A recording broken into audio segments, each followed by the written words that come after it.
story of Achan, the parallels that there are to Adam and Eve, it actually blew me away how similar those stories were.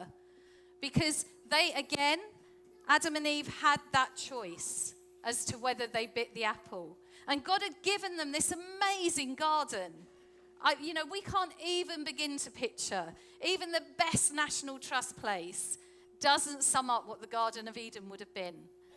And yet Adam and Eve took their focus off of that and looked at the one thing they weren't allowed to do. Achan he'd seen God do amazing things. He knew they were being taken into the land that they'd been promised. And yet the one thing God told him not to do, and he did it. Real parallels. And the sad, really sad thing is, if Achan had just held on one more chapter in the Bible, let's read what it tells us in Joshua 8, verse 2. When they eventually get into Ai and conquer it, the instructions before they go in, God says, this time you may keep the plunder and the livestock for yourself. One chapter, if he'd held on, it would have been fine. But as I've been really praying through Joshua 7, I really felt that there was actually a second sin. And this isn't really touched on, but I think this is just as important. Because I don't believe that Joshua saw God's will before the battle. Think back to Jericho. Why did we say those walls came down last week? Not here, but why did the walls of Jericho come down? Because Joshua was in a state of true worship. Do you remember? He fell flat on the floor before God. He then sought God's will. And then they were obedient. However silly those instructions might have seemed, they did it. They defeated Jericho. And I just wonder whether an element of pride came in. Because the Israelites had seen the walls of Jericho come down. And it was almost yeah, we're up for this. Let's go for the next one.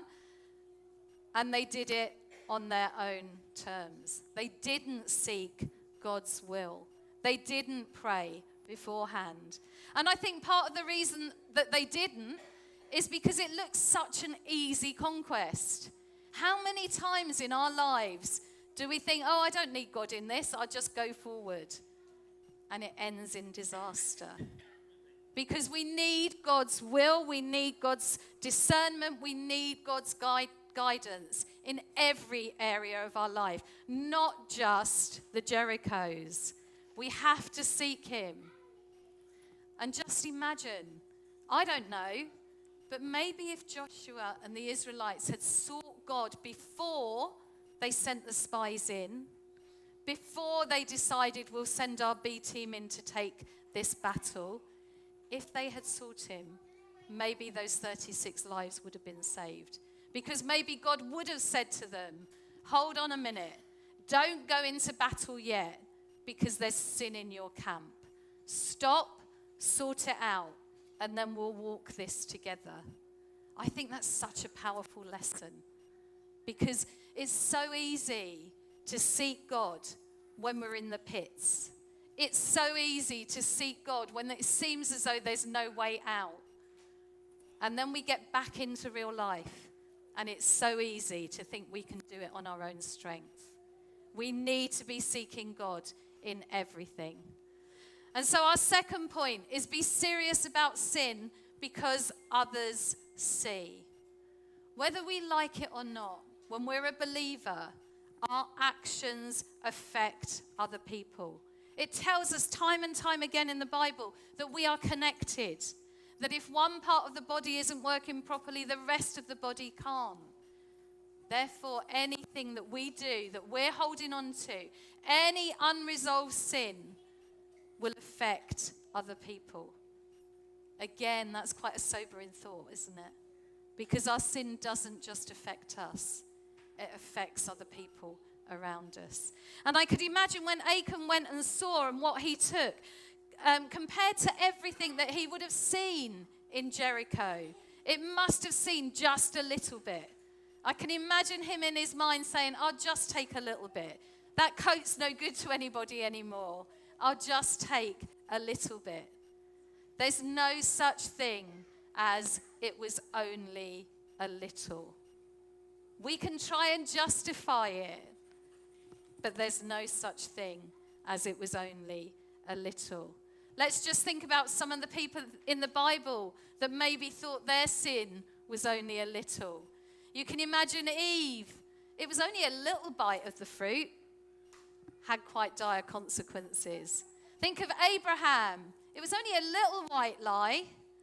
People nearly lost their lives because of that little white lie. Jonah. It was only a little detour. It could have affected the people of Nineveh quite drastically. And Judas. It was only a little betrayal. That's still true for us today. Those little sins that we think don't matter, they do matter. And they don't only matter to us, they don't only matter to God. It matters to our church family and our church body. You think about how the reputation of the church in this country and across the world has been damaged by one person's buried sin. Because when that comes out into the light, it's not just them that are judged. It's the rest of the church. It's the rest of God's people. And they might have said, it's only a little sin. But because it was buried and unresolved, when it's come out, it's destroyed the reputation of individual churches and the church as a whole. It's so important that if we have sinned, and we will sin, all of us will sin, because none of us are perfect. But it's so important that that sin is never buried and that it's brought out into the light. Because whether we like it or not, people see us as a church, as God's people. We are a city on the hill. And people will be judging God through us. And so those things do matter. And it's important that we're honest about them. And then point number 3, be serious about sin and take action. I have to tell you that this next Bible verse is like going to be my favorite verse ever. I love it when God just says to Joshua, the Lord said to Joshua, get up. Why are you lying on your face like that? How many times has God, maybe not quite as brutally as that, had to say to me, get up and just get going. Stop feeling sorry for yourself. Stop saying you can't do it. Get up and take action. Because our natural reaction when things go wrong, particularly when we've messed up, what's our natural reaction? To withdraw, to feel sorry for ourselves, to hide away. But God says to us, get up. Get up. Why are you lying on your face? Take action. And please hear me here, because I'm not saying you have to work your way back into God's book. Because we are actually in a different time to Joshua, because Jesus has taken our sins on the cross. And you know that I'm not saying that we have to work harder in order to make up for our sin, because grace has done that. However, sometimes we do need to take action. I love this quote from Henri Nouwen. It's quite a challenging quote. I've thought about it quite a lot this week, because it says, prayer without action grows into powerless pietism. Action without prayer degenerates into questionable manipulation. Because prayer is really important. You know that that's what we stand on, that that's what we encourage. For us, it's crucial. But actually, so is action. Because just laying on our faces and saying, woe is me, I'm so sorry, God, isn't going to do anything. Sometimes we have to, after we've prayed, after we've confessed, we need to get up and take action. And that's what God was saying to Joshua. Get up and take action. And I think it's really interesting what we see next. And again, I've really prayed this through because it fascinated me what God does next. Because God doesn't point the finger. You know, you're all too young to remember it. But there used to be a National Lottery advert. And it used to have a finger coming down from the sky saying, it's you, because they'd won the lottery. Obviously, we don't do the lottery. But it was that finger coming down saying, it's you. God didn't do that with Achan. God first of all said, bring all your tribes. Bring all your clans. Bring all your families. And I will then needle it down to who it is. I wonder why God did that.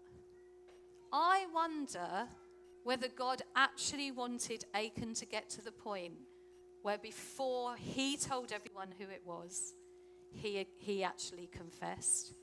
I wonder whether going through that process was giving Achan a chance to actually stand forward and say, it was me.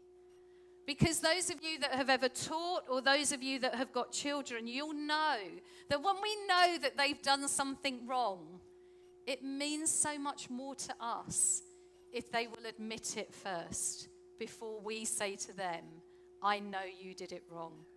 Confession is so important, because if we don't confess, it's not as if God doesn't know, because he does, but if we don't confess, if we don't bring it into the light, if we keep it buried, we stay stuck in that sin and we can't move forward. Because my next point is we need to be serious about sin, but we then need to move forward. Because facing up to sin, bringing it into the light and dealing with it, not in a, I need to work my way out of this, but in a, God, I've messed up, please help me, can be a defining moment in our lives. And I genuinely think it was a defining moment for Joshua and the Israelites. Because we then, as we read on through the Bible, we realize that the disaster at Ai was Joshua's only defeat. He learned from it. My guess is he prayed his socks off before every single battle after that and made sure there was no sin in the camp. He went on to defeat 31 kings and to safely lead the Israelites into all those lands that they conquered. And we started this sermon by looking at the beginning of chapter 7. But let's now look at the beginning of chapter 8. Then the Lord said to Joshua, do not be afraid or discouraged. Take all your fighting men and attack Ai. For I have given you the king of Ai, his people, his town, and his land. I don't know what strikes you about that reading, but I actually get quite emotional with that reading. Because what strikes me is God is taking Joshua back to the beginning. What were the words that he said to Joshua in Joshua 1? Do not be afraid or discouraged. It's actually giving me goosebumps as I say it. Because it's God saying to Joshua, yes, we've messed up. This has gone wrong. There was sin in your camp. But you were serious about it. You dealt with it. And now we're moving on. But we're not moving on with your name scarred. I don't see you in a different light. We're moving on exactly how I saw you when I made you leader of the Israelites. Isn't that powerful? It's not God saying, yeah, I don't trust you anymore. That repetition, I think, says volumes. Because it's God saying, I've restored you. I trust you. I still am working with you. And it reminded me of Simon Peter. Again, a story that always makes me really emotional. When Simon Peter saw Jesus after he denied him, when Jesus came back to life. And again, the repetition that Jesus uses just to show Simon Peter, it's okay. We're still okay. I still trust you. We've still got this. Isn't that powerful? And so Joshua did mess up. Joshua did turn his eyes off of Jesus, off of God. The Achan definitely messed up.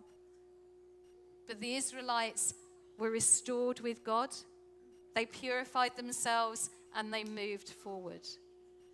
And what's really interesting again is when God gives them the instructions as how to, once they actually turned to him and asked him, when he gave them the instructions on how to conquer Ai, it was different.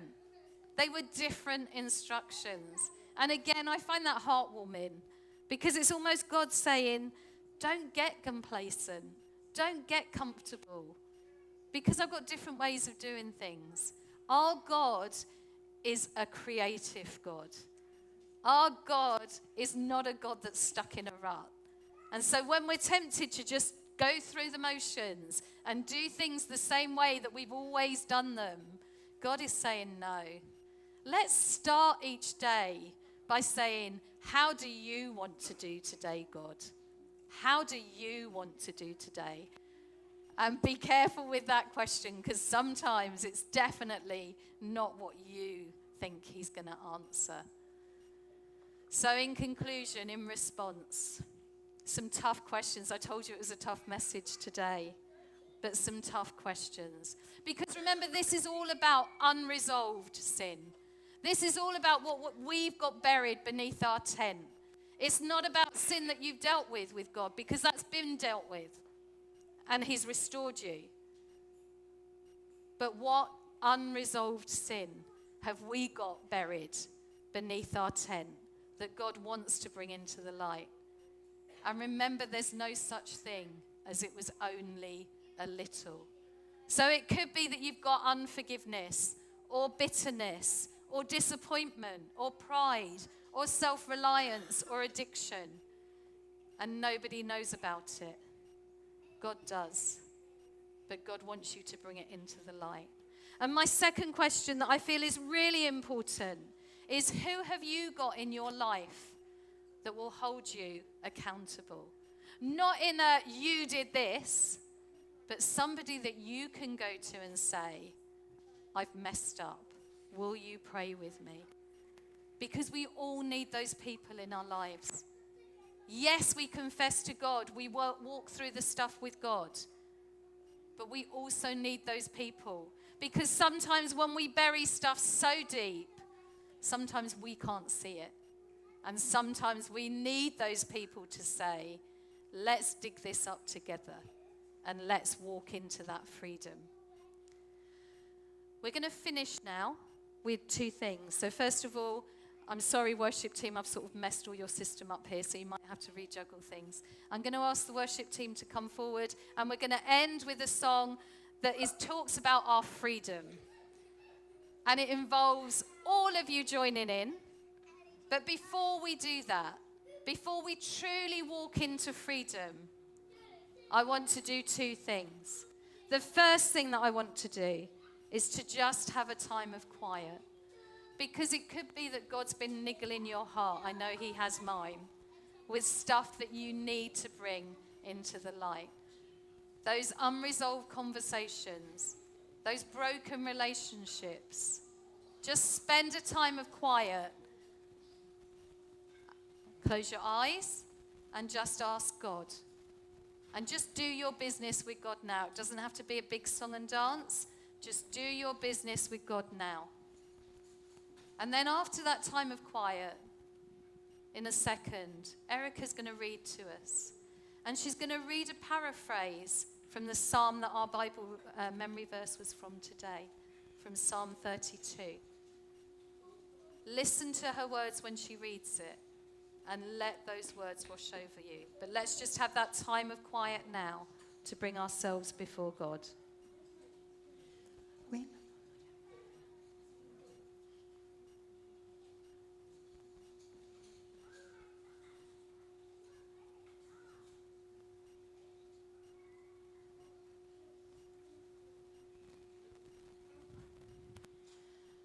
When the thing you have done wrong is forgiven, when your sin is hidden away like it never existed, you are happy. When God himself declares that you are innocent and free of guilt. And when there is no longer any need to pretend, you are happy. So why does it take me so long to admit it when I have done something wrong? Why do I put myself through all that pain? Because it was painful, Lord. It really was. It was like carrying a heavy burden. It was like sweltering summer day followed by an even more sweltering night. No relief, none at all from the heat. But when I finally confessed, when I owned up to the thing I'd done, then everything changed. You forgave me. Simple as that. And that is why those who trust in you offer their prayers to you. Because when the flood wants to wash them away, you are there to lift them up out of the waters. And when it looks like there is no longer any refuge, you are my hiding place. And when trouble is all around, you surround me with the sound of your voice. I'm here to help. Have no fear. So listen to me, and I will show you the way you should go. I will keep my eye on you and teach you step by step.